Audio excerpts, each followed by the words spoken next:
Chapter 4. Do something. Kit shivered. Don't be afraid, said Will softly. I'm not, said Kit, though she was. I'm mad. We've got to get out of here. We've got to do something. Sterling gave her an earnest look, but he said nothing. Soon, there was a loud rattle and clatter in the hall. The door opened, and the sheriff announced, dinner. All the hoboes stood and formed a line. They were each given a mug of water and a tin plate with a cold boiled potato, a spoonful of beans, and a slice of soggy, moldy bread on it. Though Kit was hungry, she had to force herself to eat. The food smelled sour. It stuck in her throat so that she had to wash it down with the rusty-tasting water. After dinner, the sheriff brought wash basins of cold water, bars of hard soap, and newspapers for towels for the hobos to use to wash up.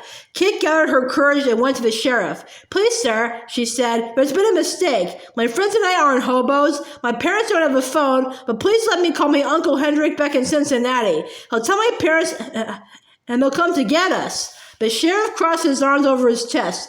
If you have relatives in Cincinnati, he said, what were you doing on the train? You bums. Always making up stories like you got an uncle who'll help you. He shook his head. You think I believe that lie? Please let me phone, said Kit. You'll see I'm telling the truth. Humph, the sheriff snorted. Where's your money for the call? Well, said Kit, I don't have any money, but of course you don't, interrupted the sheriff. He laughed a mean laugh. Nice try, boy. You're a good panhandler. But I've seen too many of you beggars to fall for your tricks. Where would I be if I let every tramp who asked me make a free phone call? In the poorhouse, that's where. Kit stamped her foot. I'm not a beggar, she said. That's enough, boy, said the sheriff. Don't you get sassy, and take your head off when you're speaking to me. Before Kit could stop him, he snatched Will's cap off her head. Look at you, he snarled as he tossed the cap at her. A girl, I knew you were a liar. Come with me. I'm going to put you in a separate cell. No, said Kit furiously. She did not want to be separated from Will and Sterling. She struggled against the sheriff, but it was too strong for her. He held her tightly by the arm and pulled her along behind him. Just before she passed through the door, Sterling yanked hard at her sleeve. Kit looked at him. He held up a scrap of paper, and on it Kit saw a V.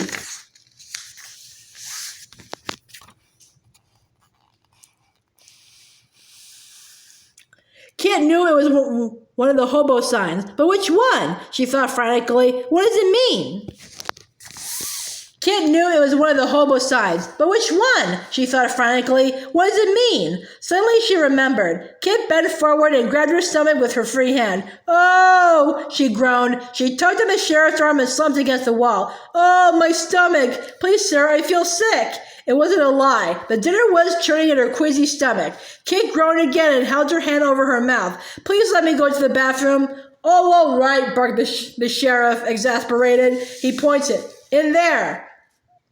Kit scurried into the bathroom. The second the door closed behind her, she looked around wildly, thinking, is there a way out? Oh, there has to be. Then, high up the wall, she saw a little window. It was much too small for a grown person to fit through, but...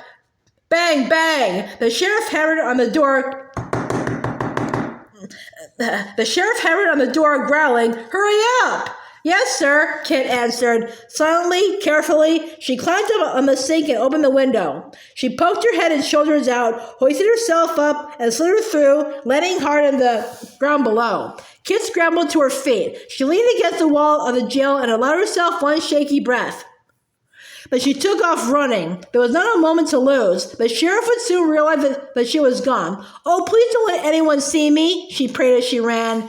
But Kit had gone only a few yards when she heard, Hey, you, stop! She looked over her shoulder. Men outside the jail had spotted her and were chasing after her, shouting, Come back, you! Kit ran as fast as she could, trying desperately to get away from the footsteps she could hear close behind her. A rough hand grabbed her shoulder. Gotcha! A man panted. No! Shrieked Kit. She wrenched her shoulder out of his grasp. The man lost his balance and fell behind her with a heavy thud. This time Kit didn't look back. She ran for all she was worth, passing down the dirt road out to Spencerville toward the railroad tracks. Home, she thought. I gotta get home and get help for Sterling and Will.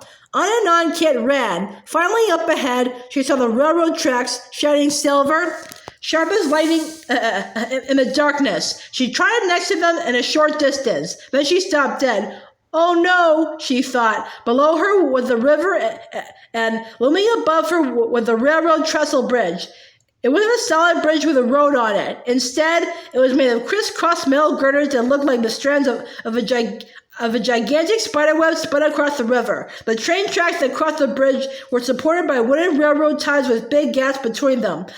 How will I ever cross this bridge? Kit worried. Jump from tie to tie, balance on a rail as if it were a tightrope. If only there were another way to cross the river. If only there were another way home. But Kit had no choice. Slowly, she walked toward the bridge. She saw that there was a narrow catwalk, 2 boards wide, that ran alongside the train tracks. Kit took a deep breath. Gingerly, she put one foot on the catwalk to see if it would hold her weight. It did, so she eased her other foot onto it too. The catwalk boards were spattered with oil, which made them slippery. Kit stood up straight, holding her arms out for balance. She tried not to look down. She tried not to hear the rushing river below. She knew that if she slipped, she might fall between the girders, and the river would sweep her away. Very cautiously, she slid one foot toward, then the other. I can do it, she said to herself. I can cross the bridge. I have to. Clouds covered the moon, making it so Kit couldn't see far ahead. The bridge seemed to disappear into nothingness. All Kit could do was put one foot slowly, carefully, fearfully in front of the other and walk forward. The boards of the catwalk were uneven, and Kit stubbed her toe and stumbled, almost falling. Just walk, she urged herself. Keep going. Step by scary step, Kit inched her way along the catwalk until she was in the middle of the bridge. I'm halfway across now, she realized. There's no turning back. Suddenly, the boards began to tremble under her feet. An eerie, mournful whistle pierced the air. It seemed to cut right through Kit. Oh no! She shrieked. A train was coming straight toward her, and there was nowhere to go.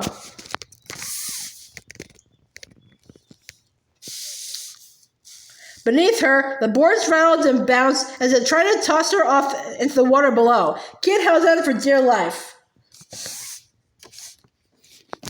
I'm trapped, thought Kit. Desperately, Kit did the only thing she could. She flung herself down on her stomach and stretched herself flat against the catwalk. She held onto the boards with both hands,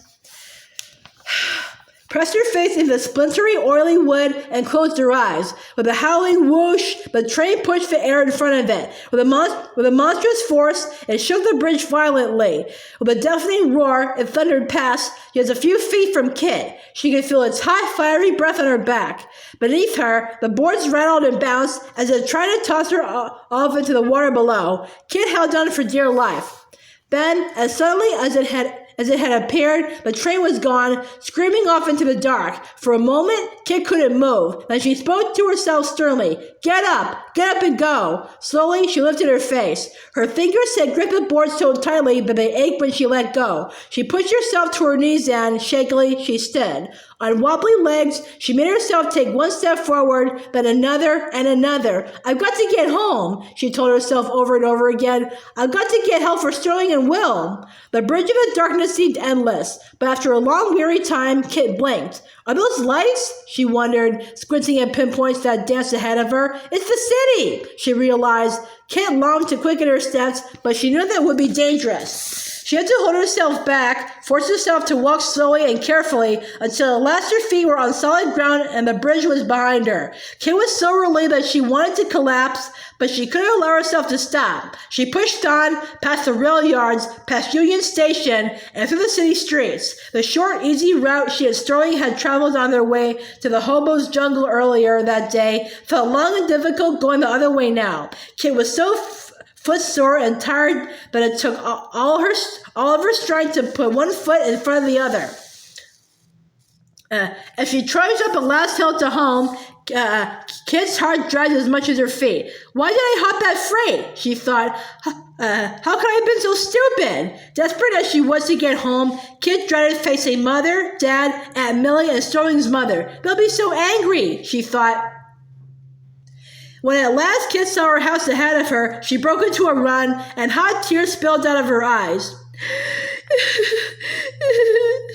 Dad, Mother! She called out, wiping the tears from her cheeks. The front door opened and yellow light poured out across the lawn.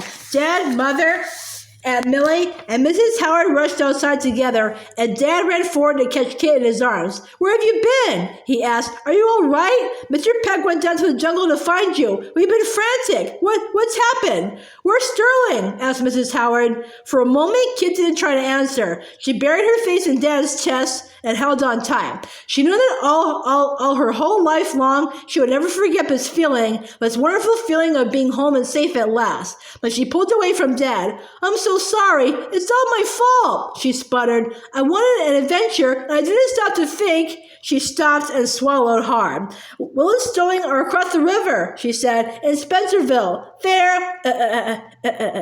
They're in jail. What? Gasped all the grown-ups, bewildered. Mrs. Howard held on to Mother as if she were going to faint. As swiftly as she could, Kit told the whole story. She told how she'd been so stubbornly set on having an adventure that she hopped the freight even though Will tried to talk her out of it. She described being rounded up by the railroad bulls and marched to jail. She told how Sterling scribbled a secret sign and how she escaped, crossed the trestle bridge, and made her way home. Then she turned her dirt and tear-streaked face to Dad. We've got to go to Spencerville and rescue Will and Sterling right now, she pleaded. We've got to get them out of that jail. Dad nodded. We'll take Mr. and Mrs. Bell's car, he said. Come on.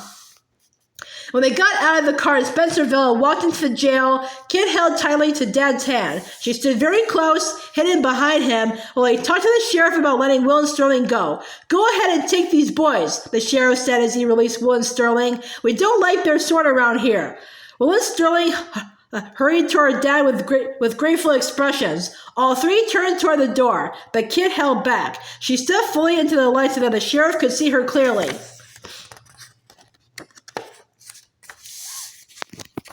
You! Exclaimed the sheriff. You should be ashamed of yourself. Kit looked the sheriff straight in the eyes and spoke in a level voice. Sir, she said, I think you should be ashamed. Hopping freight trains is against the law, said the sheriff. It's my job to keep bums off trains. You don't have to be so mean about it, said Kit. The hobos haven't hurt anybody. They're just poor. There's no reason to treat them so badly. It isn't right, and it isn't fair. The sheriff glowered, but he said nothing. Come along, Kit, said Dad softly. It's time to go home. Kit followed Sterling, Will, and Dad to the car. Sterling climbed into the back seat and Kit sat next to him, leaving room for Will to sit in the front. But Will didn't get into the car. Kit poked her head out. Aren't you coming, Will? She asked. Will shook his head. No, he said. Thanks, but it's time for me to head west to Oregon. I don't want to miss getting a job during the apple harvest. Is Montana on your way? Asked Kit. I reckon so, said Will. I'll stop by and say hey to Charlie for you. Will shook Dad's hand. Goodbye, sir, he said. Thanks for everything. They smiled his wide, heartwarming grin at Kit and Sterling. Goodbye, you two, he said. This time, Kit and Sterling could not smile back. Goodbye, Will, they said. Sterling's voice was low in the darkness, and Kit's voice was sorrowful. She was weighted down with worry, now that she knew how hard Will's life really was. Dad started the car, and Kit knelt in the seat and looked out the back window to wave goodbye to Will. But he had already turned away. He was walking west. Scrubbed clean and in their bathrobes, Kit and Sterling sat at the kitchen table. As soon as they had arrived home, Mother had told them to take baths, then report to the kitchen. Now an unsmiling Aunt Millie poured them tall glasses of cold milk and put plates of hot buttered toast in front of them. Mother spoke first. We are very glad you're safe, children, she said. We were worried sick about you, exclaimed Mrs. Howard. We're sorry, said Kit. But Dad held up his hand to stop her. I understand how it feels to want an adventure, he said. Sometimes I think the toughest thing about the depression is enduring it day after day. But I hope you two understand that what you did was foolish and dangerous. You used poor judgment, and you're lucky you didn't have to pay for it more dearly than you did. I think I speak for Mrs. Howard and Mother and Aunt Millie when I say that we're disappointed in you. We need to trust you to be more sensible in the future. Do you understand? Kit and Sterling nodded. They both looked ashamed. Well, said Aunt Millie briskly, thank goodness it's all over now. And as Shakespeare says, all's well that ends well. Kit managed a weak smile, but she went up the stairs to her room with Mother's gentle arm around her. Kit thought that perhaps this time Shakespeare and Aunt Millie were not right. Kit thought of Will and all the hardship that was before him. She thought of the hungry children she'd seen eating the hobo stew. She thought of the poor, tired hobos gathered around their fire in the jungle, resting their weary, hard feet. She thought of the hobos crowded so roughly into the terrible jail. For them, all was not ended, and surely all was not well. As her mother kissed her goodnight, mwah! Kit lay awake thinking. Everyone should see what I saw today, she thought. Hobos have a hard life. People should know that. Someone should tell them. Someone should do something. Maybe I could.